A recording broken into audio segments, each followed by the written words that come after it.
Audience member 1, Nancy. Audience member number 2, Pappy. And sign up. Hello. Okay, so my name is Brianna Garrett, and I am giving a persuasive speech on why you should be an organ donor. So, the reason I chose this is because as of Sunday, this is Joey Lopez. He's one of my best friend's dad. About 15 months ago, I'd say, he was diagnosed with cirrhosis of the liver, but unfortunately, it was self-induced by alcohol, so he was put at the very bottom of the organ donor transplant list, since he could have prevented it and it wasn't like something he just was born with or was hereditary. And so he was doing a bunch of treatments. He was in and out of the hospital all the time, because to be on the list they have to run so many tests. So he was constantly in and out of the hospital. And then about a week ago, he started having really bad seizures, and he was like throwing up blood. And so he was rushed to the ER, and when they finally got him to come back, like come to, and he was like stable, he said, I don't want to do it anymore. Because they said that they would possibly be able to keep him alive long enough with enough tests to get a transplant, but it was still like a 50-50 shot, because like the more sick you are, the higher they bump you up on the list. But still, since he was self-induced, there was a lot of priority people above him.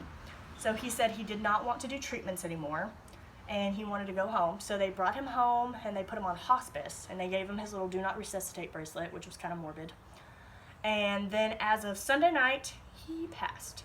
He started kind of losing his mind, and he was trying to like run away because he was like panicking, and he wasn't in his right mind. Like he knew he was about to die, and it was freaking him out, so he was like trying to like escape.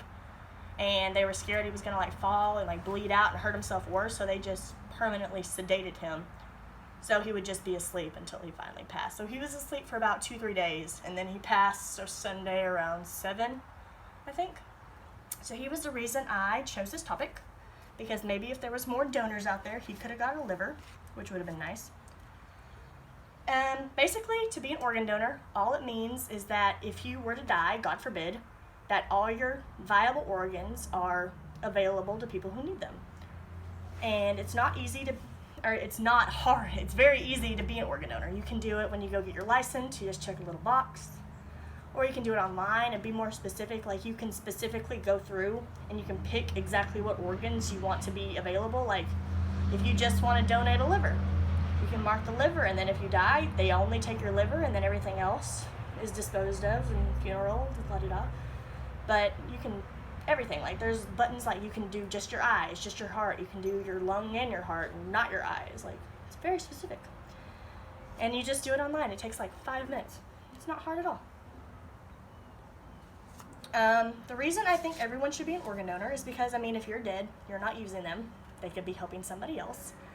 I've heard a couple reasons of why people might not want to do it. They're like, oh, well, if I'm an organ donor and I'm dying, they're not going to save me. They're going to be like, oh, well, she's dying, let her die, we can use her organs. Which I don't think it's true, but I understand that's a pretty rational fear.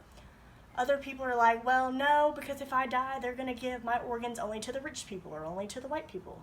Again, I don't really think it's true. I think it's prioritized on level of sickness. But I mean, not my business, not my thing. According to Google, this may not be accurate, one fully healthy person who dies and is an organ donor can save 75 individual people. Like, they have that many organs, because your liver, like Joe, he didn't need a whole liver. A living person could have donated a sliver of theirs, and unfortunately, me nor his kids were the right blood type to give him any.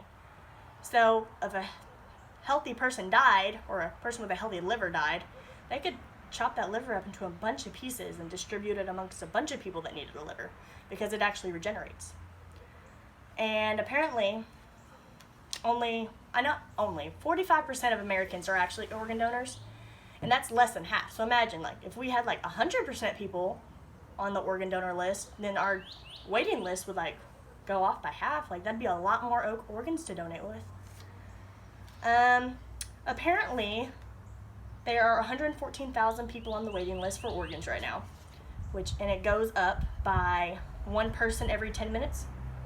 So it's constantly growing, and there's not that many organs getting added to it because not that many people actually are donating them, which is bad.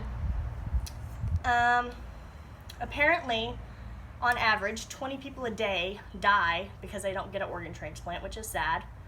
But I mean, honestly, I feel like more than that people die just regular. Like, they just die. Their organs, if they died and they weren't using their organs and they're not a donor, those organs went to waste. Like, they're going to be buried in the ground, or they're going to be cremated, and they're going to be useless. At least if you die, it could be worth something, and it could help somebody else. Because that's a lot of people that die. 20 people a day. It's crazy.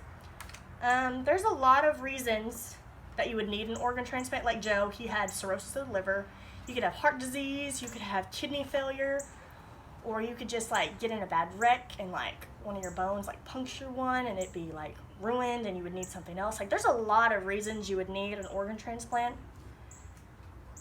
And there's not a lot of people dying to give their organs away, which is very sad.